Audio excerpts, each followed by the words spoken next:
I have this coach who, I don't know, you know the name Dr. Julie Gerner? Sure. Okay, so Julie's been my business coach for the last year. 6 months ago, she was like, we're on a Zoom, $2,000 for 30 minutes. And she asked me one question and we had like a 5-minute pause. And I was like, that was a really expensive pause. But what she said to me was, right. But she said, hey, what are you committed to? And I'm like, I'm doing this, this, this, and this. This is the direction I'm taking the company. This is the vision for my life. And she just pauses and she's like, I think your goals are going to require a different version of you. And I actually thought about you a lot, kind of post that conversation, because it made me unpack like, I'm going to stop drinking. I'm going to start meditating every day. I'm going to change all my health route. Like everything had to shift in my mind. Everything had to shift because the trajectory I was on was just going to continue to get me, more of the same. And then if the market gets better, I get better. If the market stays the same, I stay the same. And I'm like, fuck that. What do I do to get exponential growth again? Sure.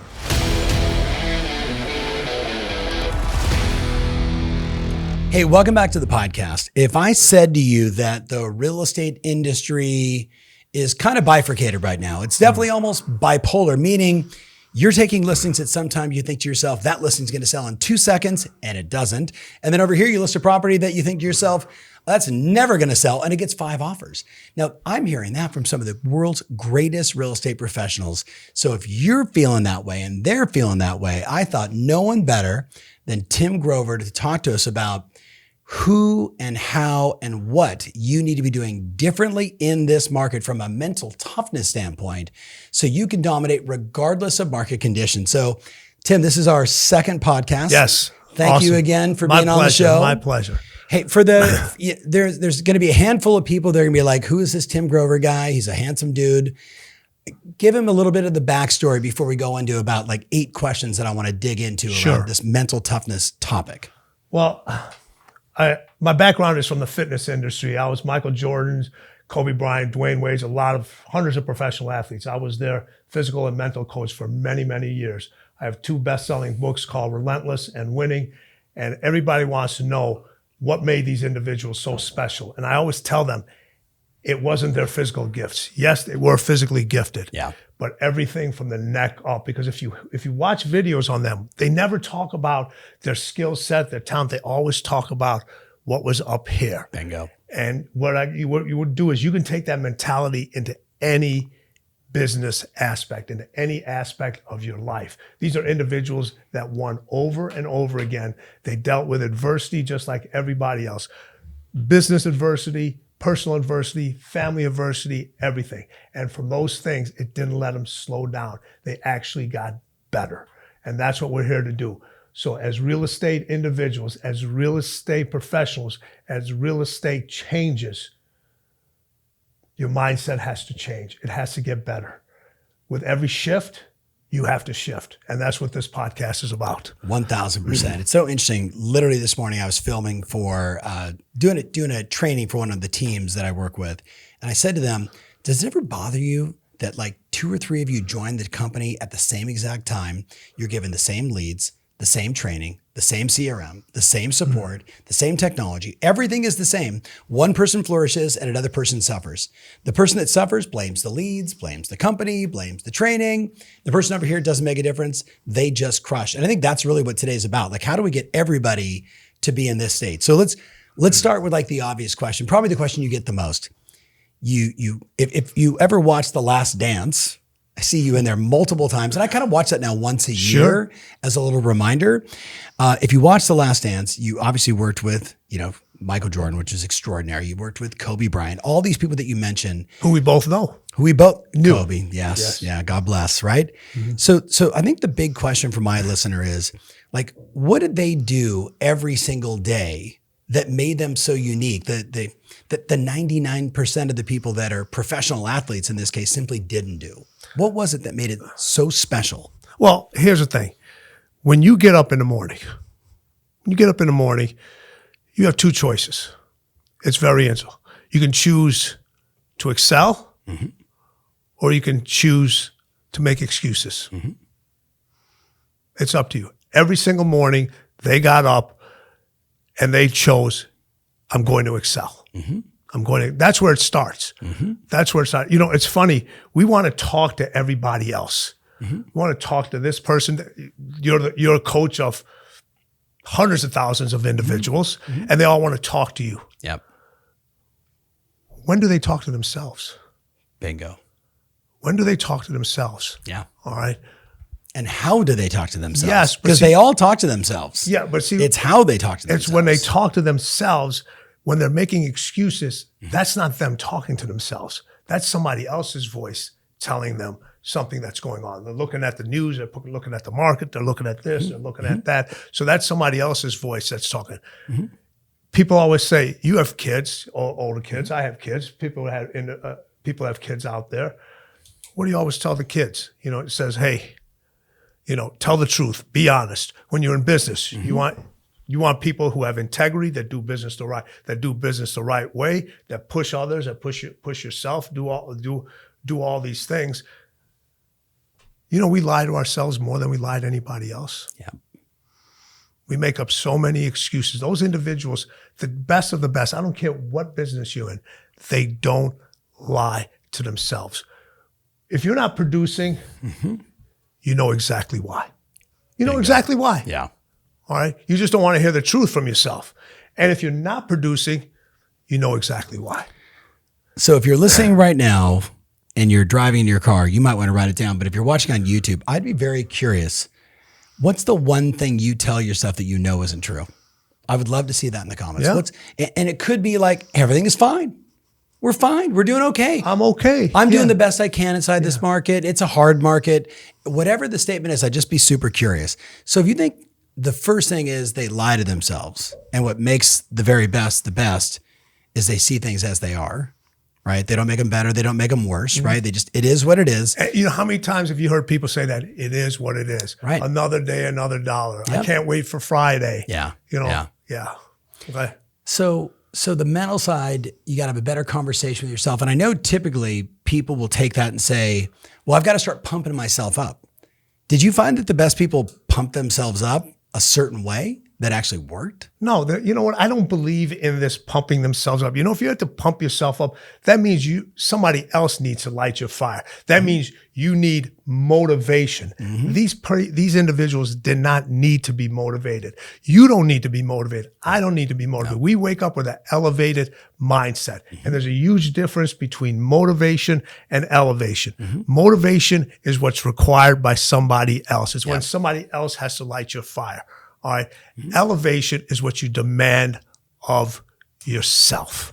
It's what you demand of yourself every single day. Motivation, and when you're elevated, your fire is already lit. You control that burn. Yeah. Not anybody else. So how do we help the person that's?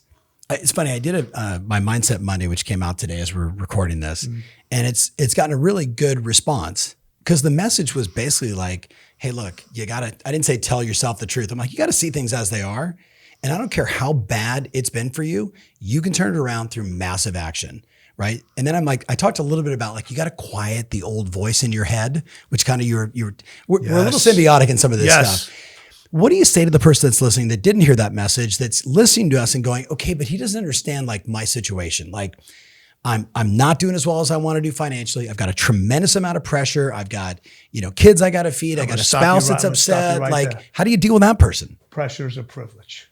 You chose this industry. You knew when you got in this industry, it was a pressure industry. You knew it. You knew it. All right. Pressure is a privilege. And here's the thing. Under the pressure situations, pressure defines who we are and who we're not. Yeah. But it also defines who we can become. All right. If you want to become that individual, all right, you have to handle pressure. And let me tell you something about pressure. All right. Not everybody in this world is privileged enough to be put under a pressure situation to excel. Who are the individuals we admire the most when you watch in sports? Man, that person, they thrive under pressure. Why are they they're no different they are no different than you are. You know what it means? They put in the extra hours. They did the extra studying. They did the extra reps. All right. They don't make excuses. They have accountability. And the one thing that they have, and I got a question for you, and this is why you continue to thrive. A lot of your individuals continue to thrive. Let me ask you this. What's new in your game? Stop drinking, meditation, massive peptide supplement regimen, cleaner eating, getting up earlier, going to bed earlier. It's all of that. And we can keep keep going. Now, if I ask somebody else, what's new in your game? They'll be like, oh. Yeah. Okay. Yeah. And then not only do you have something to have new in your game, what have you redefined that you're so good at? Yeah. That's gotten even better. Yeah. Everybody I've worked with, I say, hey, listen, after each championship, after each loss, after each win, we got to add something new to your game. We have to add something new to the game. And then we have to take what you're excellent at and make it even better. Right. And you know how hard it is to take an individual who is so good at what they do and they've been for such a long time and make them that much better. Mm-hmm. That much better. You know, people says, oh, you know, you work with the elite athletes that are already so good. I said, yeah, they're already so good. I said, you know how difficult it is to take that person and show improvement in that individual? Mm-hmm. I said, you have to pay attention to every single detail. Here's the thing. When you're complaining and you're like, oh, the market's this and I have my kids and there's millions of people that have the same circumstances that you have. It's so interesting, Tim. I'll literally say to audiences, and I say, you know, jokingly, hey, all the ladies raise your hands, right? And all the ladies raise their hands. And I said, if one of you is north of 50 years old or 30 to 50, single with kids, you could be the next number one agent on the planet because you don't have a choice. You have to get up every single day, take care of the kids. You have to do it. And then I said, but here's the deal.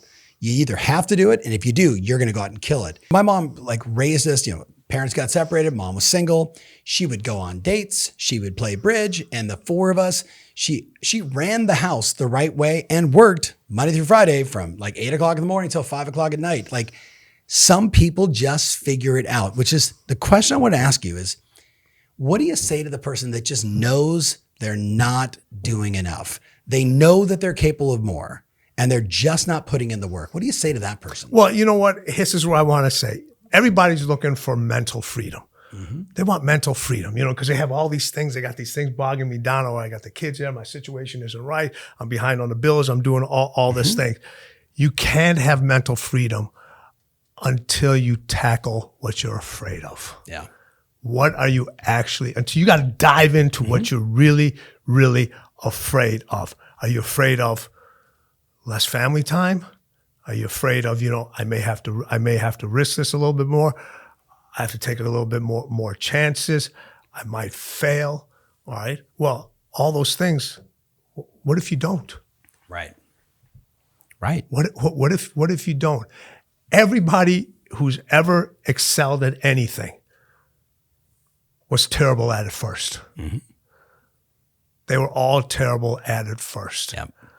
All right. So you got to stop with the excuses. And what happens is, one thing that your mom figured out. So I use an example of this. You know, you have two identical children come from a broken home, whatever it may be. Mm-hmm. All right. It could be one parent, no parent, abuse, alcoholism, whatever it may be. One child is extremely successful. Yeah. And the other one isn't. Mm-hmm. And somebody talks to the child that isn't successful and says, why are you? He goes, man, I came from a broken home. And you talk to the other one who's real successful. Why are you so successful? I came from a broken home. 100%. And here's the thing, and I'm going to use this as an example, what you said about your mom. Mm-hmm. And I love using other people's examples instead of using my top athletes because people are like, oh, you know, they are different. No, we're all different. Mm-hmm. You know what your mom didn't allow people to do? She didn't have time thieves in her life. No. She didn't have things stealing her time. She wasn't allowing other individuals, other things. Mm-hmm. How many things, how many individuals, how many situations, how many thoughts in your life, how many actions are stealing your time. Bingo. I compound that with, if I was going on that list of other changes, it was the conscious choice, Tim, to stop hanging out with people that drain my energy and to stop doing things that drain my energy. And like, that's hard. I mean, as the CEO of a company, I travel, I'm busy. Sure. Like you got all these responsibilities, you got the weight of the world on your shoulders. But when I just did like a little, Ben Franklin T-bar, and I was like, what gives me energy? What drains my energy? Yeah. Making up that list. Now, my chief of staff, Ruby's not all that excited because I was like, here, Right. you get all that stuff. And if you need Sure. to hire someone else, go ahead and do that. But I would challenge my friend that's listening right now. Like, if you really like unpack what we're talking about, what made all these people so extraordinary was their identity, the way that they view themselves, the way they talk to themselves. And if your identity isn't getting you what you want, you can change your identity. Yes, you can.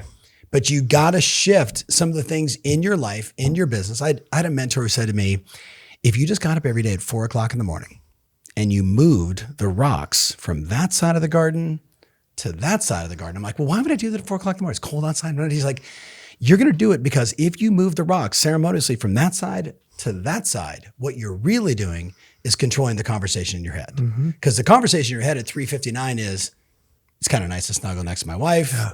It's cold outside. It's raining. I don't want to do this. He's like, but what you're doing is you're basically saying by doing that every day that your word is law. And if you say you're getting up at 4 o'clock in the morning to move the rocks, you're getting up at 4 o'clock in the morning to move the rocks. And the funny thing was to do it in a ceremonial way, which messed with my head even more. But it was only like, I don't know, a couple months later that I was like, what he taught me was my word is law. If I say I'm going to do it, I'm going to do it. And I think when I reflect on all of our conversations and all the people what they say, like Aaron Donald, ring me, right? It was like, it's going to happen. Yeah. No matter what. And he wins it on the last play. Yes. Right? Like, and everybody knew he was going, everybody knew that if we stop this guy, the other team wins. If we don't, everybody knew, you even heard Coach Hunter say, he goes, oh, I know Aaron's going to make the play for us. Yes. And everybody stopped this guy and they couldn't. Yeah. Unbelievable. They couldn't do it. What you did is in the morning. So what happens is everybody wakes up with all this clutter in their minds. Yeah. All right. And the first activity you have to do. So what you did was you had all this clutter. Obviously you run a multi-million dollar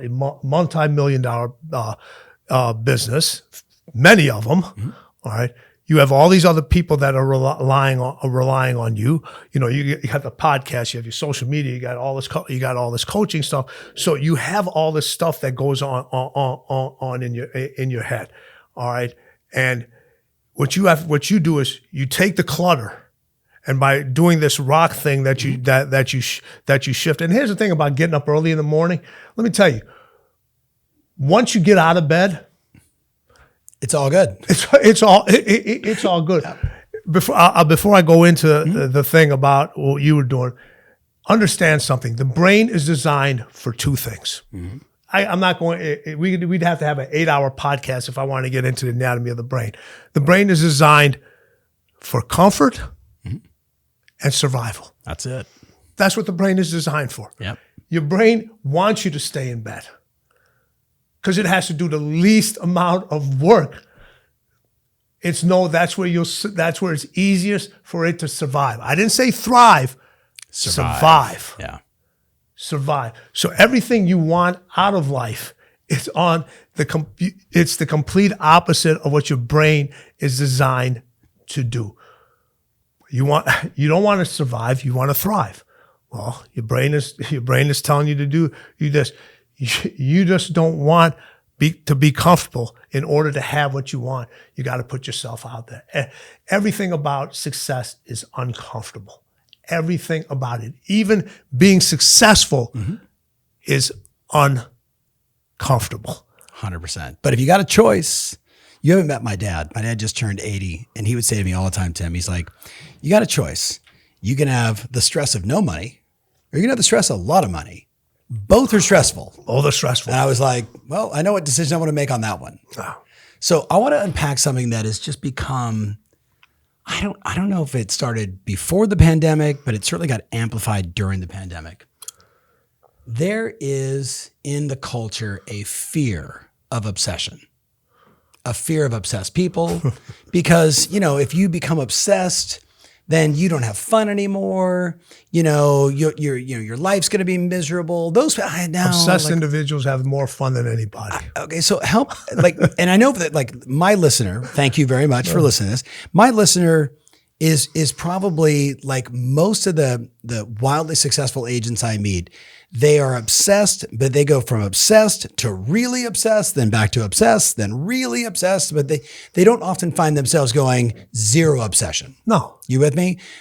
But how does one balance obsession? Do they balance obsession? And what do you say to the person that's just maybe listening? Somebody sent them this randomly and they said, hey, you should listen to this guy. And they have that fear of obsession, that what they want is they want all the money and all the balance and everything to be perfect and always in harmony. I want to punch them in the face. That's not how it works. You can have all that if you want to be average. You can. So let me tell you something about obsession, all right? The more obsessed you are, all right, the more focused you are. Mm-hmm. The more focused you are, the more time you have. Bingo. Okay. The more time you have, the more relaxed you are. Mm-hmm. The more relaxed you are, the more fun you have. All right. Mm-hmm. And everybody there's a big difference between a healthy obsession and an unhealthy obsession. Mm-hmm. A healthy obsession, you win and your whole team, your whole family, everybody wins. Yep. An unhealthy obsession is everybody loses, but you win, but eventually you end up being the biggest loser. Yeah. All right. A healthy obsession you control. See, here's the thing. You can be obsessed with multiple things, just not at the same moment. Yeah. When you're on your podcast, you're obsessed with this podcast. Bingo. All right. When you're with your coaching clients, you are obsessed with your coaching clients. When you're being coached, you're obsessed with that learning process. When you're on stage, when you're with your kids, you're obsessed with them. When you're with your wife, you're obsessed with them. So everybody talks about the switch. There is no switch, all right? Because here's the thing. We're in this beautiful office, this beautiful space, this podcast studio. If you were to go in and turn all the power off in this building, everybody talks about the switch. It would take so much energy, and you talked about energy earlier, to get this room back up where it is. So what happens is you have this switch that people call the switch, where somebody else have control of the switch. I don't believe in a switch. I believe in the dimmer. Yeah. All right. You never turn that obsession off, but you have enough control to say, you know what? Yeah, I gotta dim the obsession at work because I want to enjoy this time with my family. Yeah. All right. I'm at my kids' play. I gotta you know what the phone is? I gotta dim this, gotta dim this off. And the other thing that's very important about obsession, and if you're blessed to have this, all right, have individuals in your life that are selfish for you. Unpack that. Okay. See, I was selfish for my clients. I was the individual that when you see distractions coming in, I was the one that said no to the individuals around. When they were staying out too late or doing things, time to go. Okay. No more. Yeah. Time to go. Okay. And the people that are selfish for you, they understand your obsession. All right. They'll be like, hey, listen, leave Dad alone. Leave Thomas alone right now. This is, he's working on something. He really, whatever needs to be handled, we'll handle it later. Because whatever conversation that you think can't wait, you're not going to get the outcome because that person is, they're embraced in this obsession thing right now. They are locked in over here. During the playoffs time, when playoffs used to come around, almost for 8 weeks, I trained my clients, MJ and Kobe, every single day. We barely spoke.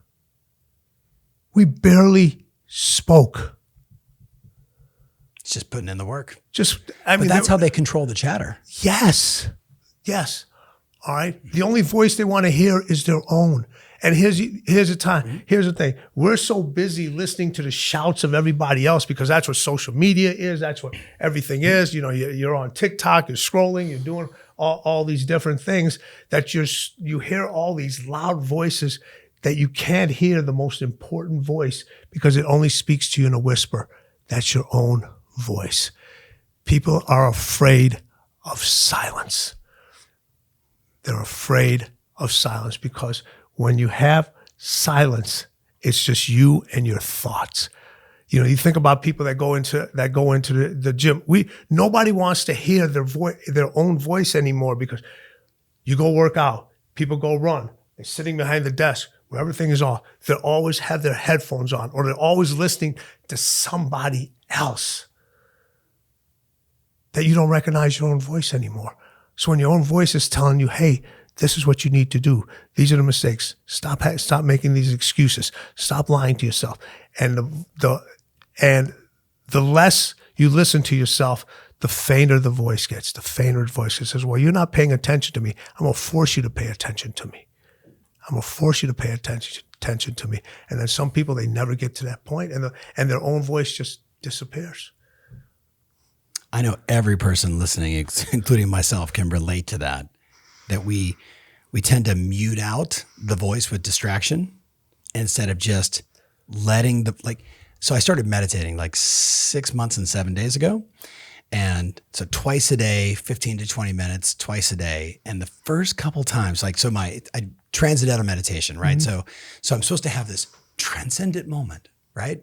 I think I've had 4 seconds of it so far. I call my instructor. I'm like, hey, this is what's going on. I start doing my meditation. I follow the mantra, which he's given me. And as you say the mantra, Tim, that eventually your mind begins to get quiet. And then you have that moment of transcendence, quote unquote. And then your mind just starts chattering. And what I noticed in the beginning, the chatter was like the nonsense. Like, hey, did you follow up on Tim? Did you make sure you sent, Sherry a thank you? It's like some of that stuff. And then after a while, you clear the noise, and then it's just your voice. And it's that voice of like, hey, you said you were going to do this. You got to get on that. Hey, you know what? You committed to this. Stay the course. It's also where the fear shows up. And I think that's the fear part is where a lot of people get freaked out, right? Like, hey, what if this doesn't work? If that deal doesn't go through, if this doesn't happen, like real things for people, including myself. And I think that's that we're trying to mute out the fear as if just turning away from the weeds is the solution. Fear is telling you what you need to do next. So how do I stay in that and see it for what it is and then attack it versus, I'll just turn YouTube on and I'll just doom scroll for a couple hours till I fall asleep because I'm not connected with the person I'm with or I'm dealing with all these issues. It's my way to numb myself out. So here's the thing. One thing I want you to start doing with all your clients. All right. They're studying your courses. They're studying your language. They're studying your methodology. Mm-hmm. They're studying all these different things. Tell them to study themselves. Okay. Because here's the thing. Mm-hmm. The same conversations, the same individual they were a year ago, 6 months ago, it's not who they are now. Right. Whether it's positive or whether it's negative. We're so busy studying everybody else. We want to learn. Study yourself. What doesn't serve you anymore in your life? What are the individuals? What are the thoughts? What are the behaviors? What are the emotions? What emotion are you carrying with you that's louder than your own voice? I tell individuals, what's the heaviest thing an individual carries? Their feelings. And regret is a feeling. Regret for sure. Regret is a feeling. All right. And you're only going to have more regrets as the longer you put off things. There's one thing we don't have. All right. We don't have unlimited time. Ask the best of the best at what they do. Okay. I always ask them, I said, what are you afraid of the most? You know what they all tell me? Running out of time. 100%. What did MJ say? I never lost a game. I just ran out of time. Exactly. Yeah. It's a hard one to swallow for the reality. Like sports is a great example because it's 60 minutes. It's a finite game. You with me? Life is also a finite game. I oftentimes will tell audiences, so if you haven't heard me say this, you should do this. I say, go to Google, type in the death clock, answer the 6 questions, and it will tell you the exact day you're going to die based upon the algorithm it has. And I watched, like, it'd be 2 people, 2,000 people, it doesn't make a difference. Like half the crowd goes, whoa! And I go, wait a minute, you're going to die. If you knew you were going to die in 38 years or 15 years and 16 days, would you change some things in your life? Would you love more? Would you laugh more? Would you be more committed? Would you be more honest? And I'm like, that's all I'm telling you to do because you're going to die. There's a book out, Sherry, my wife just read her book club, and it freaked her out because the book was something to the effect of everybody was given a box, everybody on the entire planet. So if you know this book, please let me know in the comments what it is. Everybody was given a book or a box, and inside it was a string, and the length of the string determined your life. So if it was a really long string, you knew you had a lot of time. But if your string was this big, you could die like the next day. And all it did is it just shifted the culture for everybody on the planet. But like, and again, to your point earlier, so we both know we have this much time. Some people are gonna like optimize their life, and some people are gonna be, oh my God, I only have 15 years. Yeah. And they just start suffering for the next 15 years. It's a choice I think every person listening has to make, that like life is a finite game. You only got so much time. So how much can you play? How much more fun can you have? And how much more business could you do if that matters to you? You grow. You blossom. You thrive. And then you're gone. Yeah. Okay. But the best of the best, when they're gone, they're not gone infinitely. You know what? They're gone with whatever they just finished. They go back to growing. They go back to blossoming. Bingo. They go back to thriving. And then when they're done with that, it's gone. And then they go to how have you been able to sustain so much success through everything that's gone on with the real estate industry, with the market, interest rates, finances, all that other stuff? You grew each time.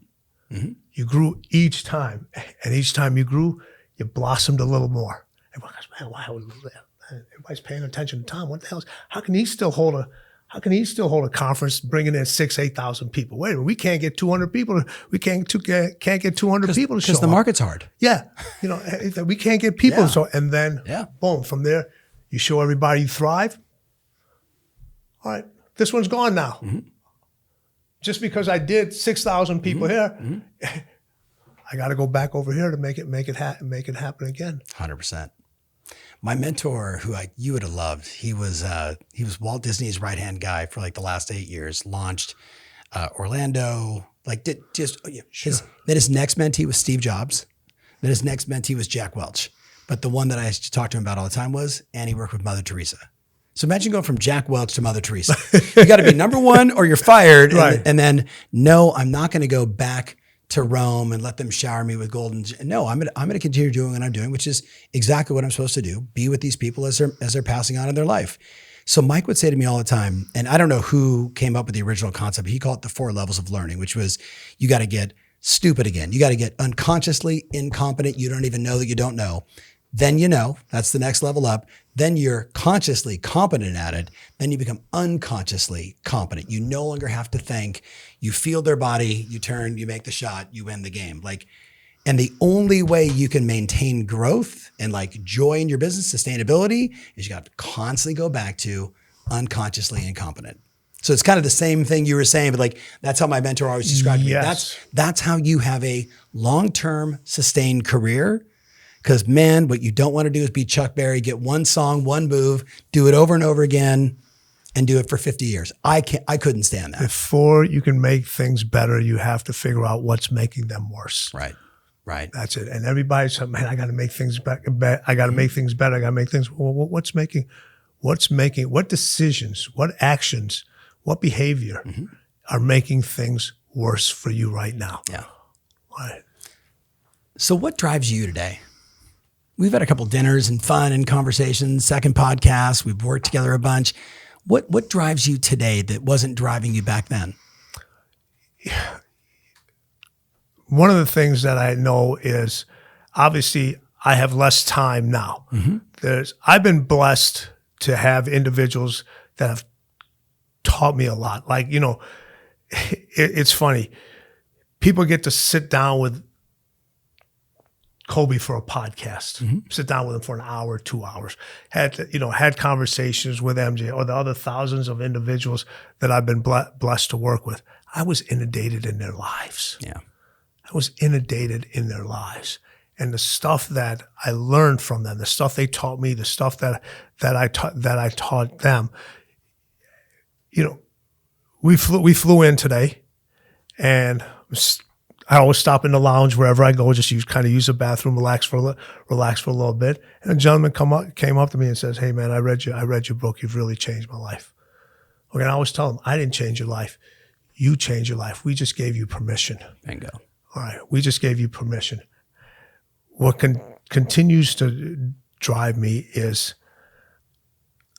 I want to hear more other individuals have these breakthroughs, and not just temporary breakthroughs, permanent breakthroughs. Man, I understand myself. Thank you for saying things that other people wouldn't say. When you were talking earlier about the balance shift and all that, I'll tell you that there is no balance. They're literally, because everyone tells you, it's funny, once they become very successful, everybody tells you, oh, there's, you need to balance this, you need to balance this. Let me tell you about balance, all right? You don't find balance, you create it, and it's different for each individual out there. And to me, balance is very simple. When the price of winning is high, balance is low. Yeah. All right? When the price of winning isn't so high, balance is a little bit higher. But you can't have everything balanced all at the same time. Everybody has to make sacrifices. And every decision you make, every action you make, every individual you talk to, all right, has an effect on where you are going to be in life. And I want to go out and I'm out there telling individuals the truth. There's nothing more encouraging than the truth. They're just, if you're effing up, I'm going to tell you you're effing up. If you're doing excellent, I will tell you you're doing excellent. When I'm working out and I see somebody who's extremely overweight, that's in there every single day, that knows everybody's looking at them because they're not very fit, I go over there and compliment that person and said, you know what? Thank you. Keep going. Yeah. You need anything? I'm here. Just let me know. Just spreading those little words of encouragement, because now everything that you hear, it's always so. Well, I shouldn't even say that. Even when I was growing up as a kid, all right, everybody talks about the news being so negative now. Listen, when I watched TV when I was younger, it was black and white. You had to get up and change it manually. There was no remote. The news always started off with something negative. Yeah, that's the hook.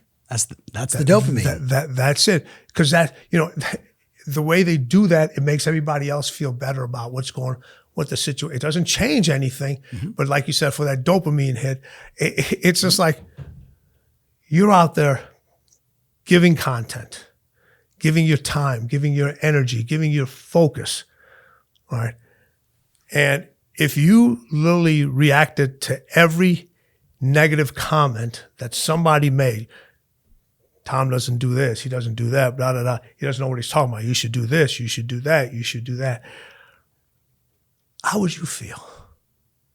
Oh, it'd eat me alive. So what do you? I'm human, right? Yeah. It's human. I just laugh. I'm like, really, this person took time out of their day to write something negative about a content that I'm literally putting out there for free. Imagine what's going on in their life. Yeah. I do have that same perspective, but I was being like, when you read a bunch of that, like I did my second book, Ariana Huffington loved it. So she's like, we should do a 4-week series on the 4 addictions that you're talking about. And man, the comments were just, I mean, the good news is the whole time I'd read them and I'd be like, I'm going to respond to this person and say, you should really read the book because on page 45, I address your exact issues. Yeah. But then I knew when I was doing it, I was actually like, I was feeding the algorithm, which was great, sold a bunch of books, but I knew I was kind of messing with that person when I was doing it. So like now I just go, oh, I'm like, they must be having a bad day. They must be you know what I mean? Like, Because it ain't this piece of content. It's something bigger in their world. So here's the thing. These days, and this is, and you ask another thing that drives me is like, most people don't listen anymore. Yeah. They don't listen to learn. Mm-hmm. They listen to reply. Bingo. They listen. Before you even get a full comment out, somebody's already talking back. They won't let you finish your sentence. You look at something on social media. All right. The minute something, people have to respond. All right. We were always taught, listen, only speak when your words are more valuable than your silence. So when Tim Grover is speaking, when Tom's speaking, and I'm not going to compare, use a top example. Yeah. When Warren Buffett comes out, he'll be silent for a year. When he makes a 1-minute announcement, the world stops. Mm-hmm. Every industry stops. Every industry stops. So let's take that and let's go one step further. One of the things that I've become slightly obsessed with is composure. Staying composed. We all have. Staying composed under the pressure of the pandemic, staying composed under the pressure of business. And the way I kind of look at it, like my buddy said to me, it's kind of like this pendulum, right? So if you can imagine, this is composure, right? This is, you just go, I'm going to go hide, right? And he just said, this is when you just check out. Like the situation's happening, I'm going to go hide. But on the other extreme, you become the bully, you become agitated, you attack people. And I'm like, yeah, I've dealt with both those leaders. Like under pressure, under the stress of a situation, a decision needs to be made. Hey, we need to go remote. The pandemic is hitting. Like, I think I've always been blessed to stay calm, right? And keep communicating. To me, that's composure. But the more successful I become, the more exposed you get, the more shit is coming at you every single day. And I find myself, But you understand? That's why people don't want to be successful. They want all the all the nice thing that comes with it. They don't understand what else success brings. Yeah. They have no idea. Mm-hmm. And then that's why you see certain people reach a certain level of success, be like people that win the lottery. Mm-hmm. All of a sudden, they got people coming out the woodwork. They got to manage their money. They got to figure this out. And they're like, wait, I don't want to. Let me just blow it all and go back to go back to where you mean. I got to find a financial person. I got to invest. I got to do on a budget. I got to figure this out. I got to say no to this. It's like it's overwhelming. It's too much. Let me just go back. I'll just give all my money away. Yeah, or I'll lose it all on stupid investments, which is all you have to do is Google this. This is what they do every time. Right. So let me just go ahead and do this thing. So, the thing that composure, the thing that's over here. So this is what I say. Okay. When you're over on this thing, when you're over here, okay, there you go. Your mind uses you. Mm-hmm. Mind uses you. Here, you use your mind. That's the simplest way I've heard it. You're exactly right. This is emotion, right? Running and hiding, being scared. This one is, I'm going to attack, fight or flight. So they just fight. And I think for everyone watching, so right now in the real estate market, they're experiencing longer days on market. They're listing houses that aren't selling as fast. They're dealing with customers that had an expectation that is being unmet, whether because my clients are amazing. They will express what's happening in the market, but the consumer hears what they want to hear, right? And then they get the phone call. What are you doing? It's not selling. What do we need to do, right? So they're always in this situation where they're under attack. And the thing that I wish for all my clients and all my friends is more composure. You're saying it's you using your mind. Tell me some things or tell them some things they can do to, you worked with the greatest athletes on the planet. Like, okay, there's 0.4 seconds left.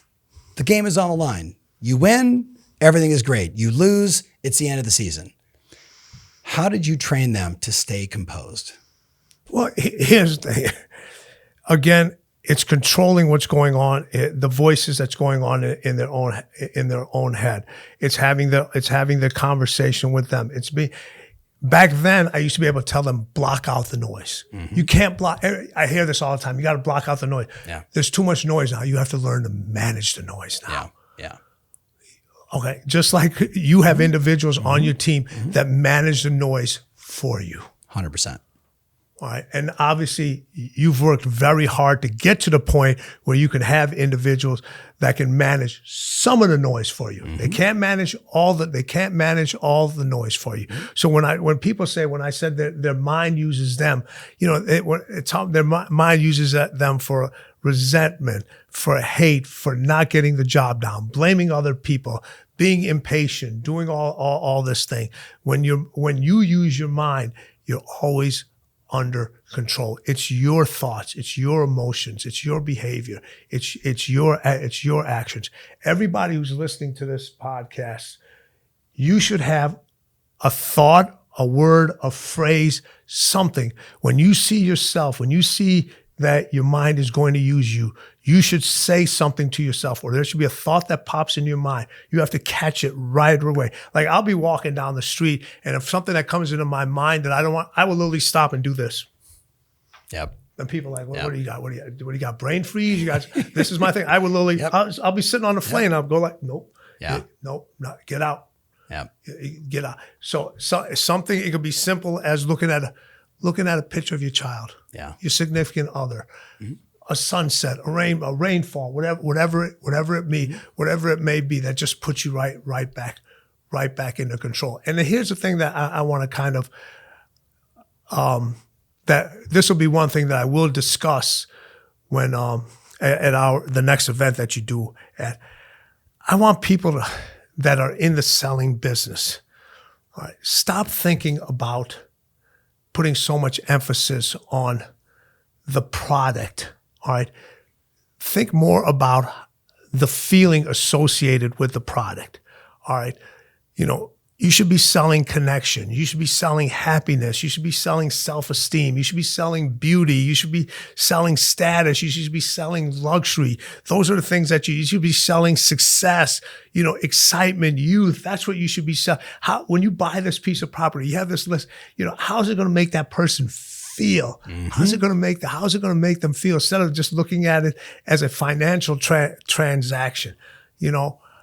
Build that friendship relationship with those individuals. Build that connection. That's what I want you to focus on the selling card. Because here's the thing: people remember how you make them feel. That's what people remember. Listen, we talked about The Last Dance. All right. And in The Last Dance, during those times, all the players, they didn't enjoy MJ's leadership style. But then when you heard Bill Weddington, you heard Judd Bushler, you heard all these people, Will Perdue, you heard all these individuals, it was like, we're so much better for it. 100%. We are so much better for it. You look at any educator and you'll have people that have left your program, went to another program, and then you'll run into them and just like, I should have never left your program. When people always ask, who was the individual that had the most impact in your life? And they'll go back to the person that they'll remember, an individual that was tough on them, that kept them accountable, that didn't allow them to have excuses. That's the person that they will remember, the person that was loving and all that other stuff too. But they'll also that person was, that person. And that's so true. Yeah. It's so you true. remember that teacher that was just like, held you to a higher standard, believed in you more and held you to that standard. It was unbelievable. The stories in one of the books that I wrote. So I took advanced kinesiology before I took regular kinesiology, because I thought I knew what I was talking about. And every single class, this was for 12 weeks. Every time you walked into class, the class was 3 days a week. you had to stand up, and the teacher would ask you a question. If you answered the question, you got to sit down. I stood for 8 weeks. I stood for 8 weeks. Now, I'm not just talking about for 5 minutes. I'm talking about throughout the whole class. Yeah. All 90 minutes. Yeah. And then when I finally caught up, I would start answering the questions. I started answering all the questions, Then when other kids were saying, I would answer the questions for them. He said, Mr. Grover, please shut up now. Okay. I remember those. And every time I see him or I think about him, thank you. Yeah. It's so funny. I have my stepmom who you'll meet at the summit. So my dad's second wife had a massive impact on me. And people were like, oh, well, your parents were separated, so she loved on you. I'm like, no, she's half Russian, half Polynesian. So she beat me with a ukulele. I mean, like she was tough as nails. And I can hear, I'm not going to say her age because she might listen to this and punch me. But she's older than I am. And she would say to me all the time, Thomas, control your environment, control your weight, and control your money. Mm-hmm. You do those 3 things, you'll be wildly successful. She beat that into my head to the point that I thought she was going to tattoo it on my body when I was asleep. You know what the key Tough to as nails. Key to that whole statement was? She didn't call him Tom. She said Thomas. Which really made me listen. Yes. Exactly. 100%. And then do you have a middle name? Andrew. Oh, if you got Thomas Andrew. Oh my God, that was it. Yeah, that was the next step was wait till your father gets home. Because you knew you were dead. All right, so by the time this gets released, we'll be 6 weeks out from the summit, and you have a lot of fans in our communities. We've done stuff at the Elite. We've done podcasts together. You did some intimate things with our coaches. Thank you again for that. My pleasure. That day blew them away. I'm like, I got a special guest for you, and you walked in. So I know we're in a mental market. You're going to help people become mentally tough. What would be, if I said, hey, what's one thing they could do for the next 6 weeks leading up to the event? So when they walk in the room and they hear you on that last day, that they're like, yeah, like I've already proven to myself I can do this. What would that one thing be? And maybe it's a couple of things you give them a choice. Between those 6 weeks and when you get there, start deleting the unessentials. When you come into that room, something in your life, an individual, a thought, a behavior, something you have to be either have deleted it or starting with the deleting process. See, I always say this, in order to add something, in order to add a new thought, in order to add a new behavior, to order new structure, new knowledge, what are you willing to delete? All right? The biggest thing, everybody wants to learn. We all want to learn stuff. All right. But what do you have to unlearn first? So what are you going to, if you want the most out of this, which I know you do, start deleting, start unlearning, because that's where the change actually starts. You know what I love about that too is I'll oftentimes say to people, you got to make cuts in order to make room. Right. And I use the example. I'm like, if my wife walks into her closet and says to me one more time, I have absolutely nothing to wear. I'm like, well, how about one of those 48 black shirts? They're all the same to me. And right, Sherry, you with me on this? And she's like, no, 48, but I got nothing to wear. Right. And I say, well, if we take 15 or 20 of those black shirts and we donate them to somebody that's actually going to wear them, then we now have room in the closet for you to add. And I use it just as a silly example of like, you got to cut before you add. Because if you just keep stacking on more things surrounded by a bunch of things that are incomplete or not fully in motion, haven't been automated or systemized, then you might be actually creating more chaos. So I love the insight. Delete before you come to the event. So what happens is, when people when they start making excuses and start making all these different things, the more options you have, the more difficult your choices are. Yeah. Right. So it's either I'm going to be successful or I'm not going to be successful. When you start to filter all the excuses in the middle, now it becomes you grow your options. You don't want to grow your options. You gotta limit those things. People have a hard enough time I've done this so off of myself. You spend more time scrolling through Prime Video, Netflix, Hulu, trying to find something to watch instead of just, I'm going to watch this. Right. Or as my wife does, she goes to ChatGPT and says, what's the hottest thing? What's the greatest movie? What's the thing show? And by the way, my husband doesn't like shows. So just give me a movie. Yeah. Right. So and it's like this. And she's like, we're watching this. Yeah. Because people sit in front of their television for 30 or 40 minutes. It's the same people that go to restaurants, the same restaurant over and over again and look at the menu. Yeah. I'm like, you've been here before. You know what they have. Exactly. And you have the chicken every time I'm with you. So just order the damn chicken. Be decisive. My goodness. If there is something different, the waiter or waitress is going to tell you. Let you know. Says, hey, our specials for the day are. Yes. And you're still going to say, I'll take the chicken.